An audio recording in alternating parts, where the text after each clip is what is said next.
जी बिस्मिल्लाहिर्रहमानिर्रहीम। आज मसल के हवाले से हमारा जो टॉपिक है वो है अल्ट्रा स्ट्रक्चर ऑफ मायोफिलामेंट।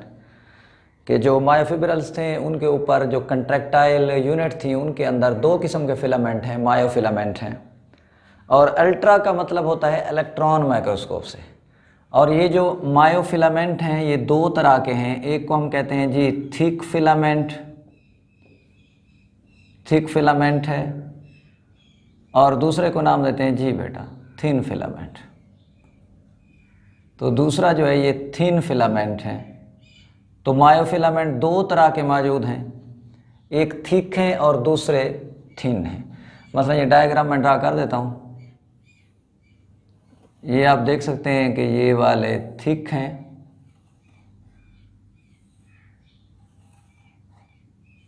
जी ये वाले थिक हैं, और ये जो मैं ड्रा कर रहा हूँ ये थिन है,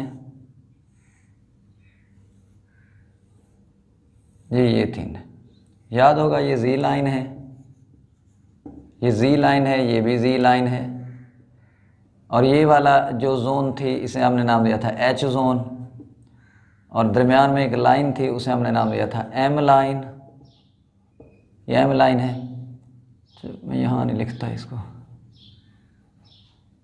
जी ये एम लाइन है। यहाँ से यहाँ तक जी ये ए बैंड था, और ये वाला आई बैंड है। इसी तरह ये वाला भी आई बैंड है जी। अच्छा, अब ये जो थिक फिलामेंट हैं इन्हें थिक क्यों कहा गया है आपके सामने है कि इनका डायमीटर ज़्यादा है, इनकी मोटाई ज़्यादा है।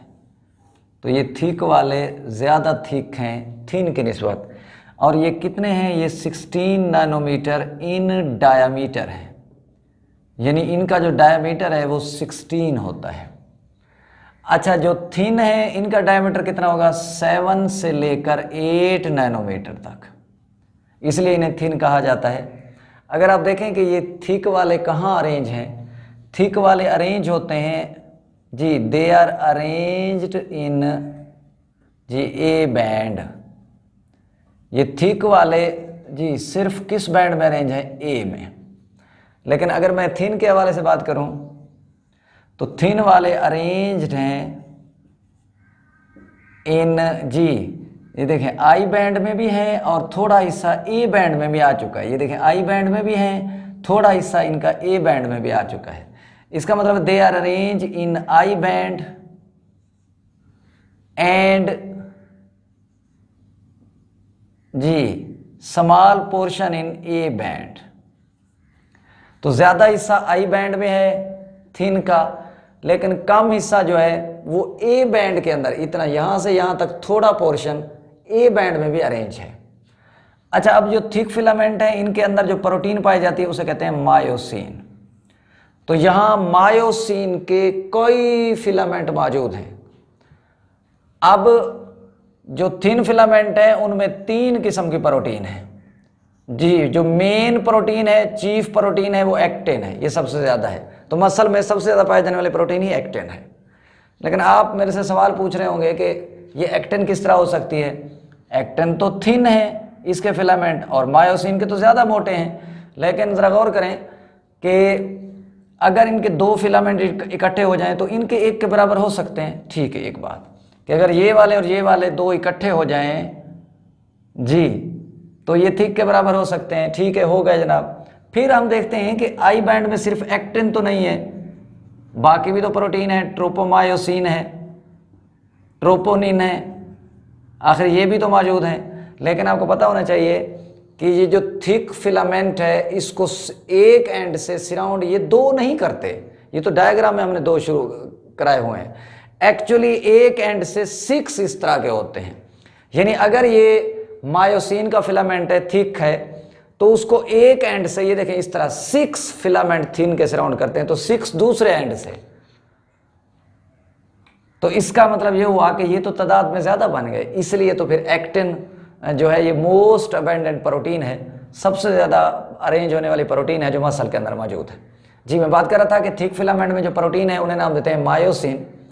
और मायोसिन के जो फिलामेंट हैं, रेशे हैं, या मायोसिन में एक हेड होगा और दूसरा हिस्सा इसका टेल होगा। जो टेल है ये 2 ग्लोबुलर प्रोटीन से मिलकर बनी हुई है और इसके 2 ग्लोबुलर आप देख सकते हैं हेड होते हैं। हर मायोसिन के मॉलिक्यूल के टेल टर्मिनेट हो जाती है, ख़त्म हो जाती है 2 ग्लोबुलर हेड है सर। और ये जो टेल है इसमें 2 पॉलीपेप्टाइड चेन है। तो मैं ये देखें इसका ये इधर ड्रा कर लेता हूँ, इसका इधर एक नहीं कई मॉलिक्यूल होते हैं, तो कुछ की इधर भी होंगी, कुछ की इधर, कुछ की टेल इस साइड पे तो कुछ की टेल इस साइड पे होगी। ये देखें हेड उधर होगा, टेल इधर होगी, इस तरीके से।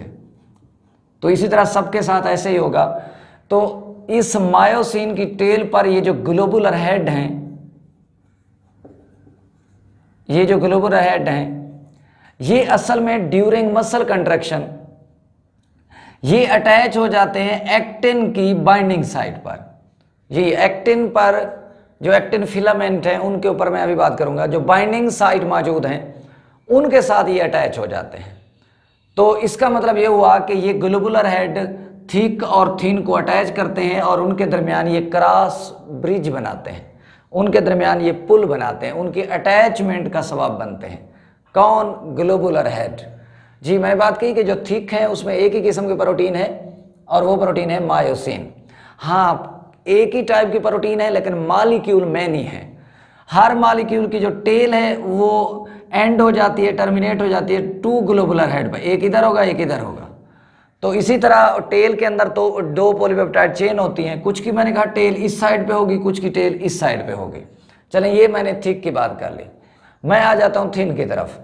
अच्छा देखें जो थिन आपके सामने मैंने फिलामेंट ड्रा किया है, मैंने कहा कि उसकी केमिकल कंपोजिशन में 3 किस्म की प्रोटीन है और ये जो 3 किस्म की प्रोटीन है उनमें जो मेन चीफ प्रोटीन है वो एक्टिन है और ट्रोपोमायोसिन और ट्रोपोनिन। तो अगर मैं ये एक पॉलीपेप्टाइड चेन ड्रा कर रहा हूं और ये एक्टिन की है, ये देखें ये दूसरी मैं चेन ड्रा कर रहा हूं ये भी एक्टिन की है। इसका मतलब एक्टिन के अंदर 2 पॉलीपेप्टाइड चेन होती हैं, ठीक है, 2 पॉलीपेप्टाइड चेन हो गई और ये एक दूसरे के ऊपर इस तरह बल खाई होती हैं जैसे मोतियों की 2 लड़ियां। ये देखें 2 मोतियों की लड़ियां, जैसे पर्ल की स्ट्रिंग्स होती हैं, लड़ियां हैं, इसी तरीके से ये 2 पॉलीपेप्टाइड चेन अरेंज है एक्टिन की। अब देखें एक्टिन की इन पॉलीपेप्टाइड चेन पर या एक्टिन की इन चेन पर मौजूद होते हैं ये बाइंडिंग साइट। देखें ये बाइंडिंग साइट है और इस बाइंडिंग साइट से अटैच हो जाते हैं ग्लोबुलर हेड थिक फिलामेंट के। तो देखें इन बाइंडिंग साइट के ऊपर जो और प्रोटीन पाई जाती हैं जी, इनको नाम देते हैं ट्रोपोमायोसिन। आप देख सकते हैं कि ट्रोपोमायोसिन के अंदर ये इस तरह है ट्रोपोमायोसिन। ट्रोपोमायोसिन के अंदर भी 2 पॉलीपेप्टाइड चेन है और ये दोनों चेन भी आपस में बल खाई हुई है और फिर ये बल खाई हुई दोनों चेन एक्टिन के गिर्द बल खा जाती हैं। क्यों? ताकि जहां जहां एक्टिन पर बाइंडिंग साइट थी उनको छुपा लिया जाए, उनको एक्सपोज ना होने दिया जाए, ताकि ये ग्लोबुलर हेड थिक के इन एक्टिन की बाइंडिंग साइट के साथ अटैच ना हो सके। ठीक, तो पहली प्रोटीन एक्टिन होगी, 2 पॉलीपेप्टाइड चेन है जहां बाइंडिंग साइट थी। फिर इसके ऊपर ट्रोपोमायोसिन की 2 पॉलीपेप्टाइड चेन है जो काइल्ड हो जाती है अराउंड द एक्टिन। तीसरी जो प्रोटीन है उन्हें कहते हैं ट्रोपोनिन। देखें ये एक ट्रोपोनिन का मॉलिक्यूल है, ये दूसरा है। तो ट्रोपोनिन में 3 पॉलीपेप्टाइड कॉम्प्लेक्स मौजूद होते हैं जी। क्या होते हैं? 3 पॉलीपेप्टाइड कॉम्प्लेक्स और उनमें से एक कॉम्प्लेक्स अटैच होता है जी ट्रोपोमायोसिन के साथ और दूसरा कॉम्प्लेक्स अटैच होगा एक्टिन के साथ और तीसरा कॉम्प्लेक्स अटैच होगा कैल्शियम आयन के साथ जब मसल कंट्रैक्शन होगी। ये देखें ये कैल्शियम आयन के साथ अटैच हो सकता है, ये कैल्शियम आयन के साथ अटैच हो सकता है ड्यूरिंग कंट्रैक्शन। तो थिन फिलामेंट में 3 प्रोटीन हुई, सबसे मेन एक्टिन, उसके बाद ट्रोपोमायोसिन और ट्रोपोनिन।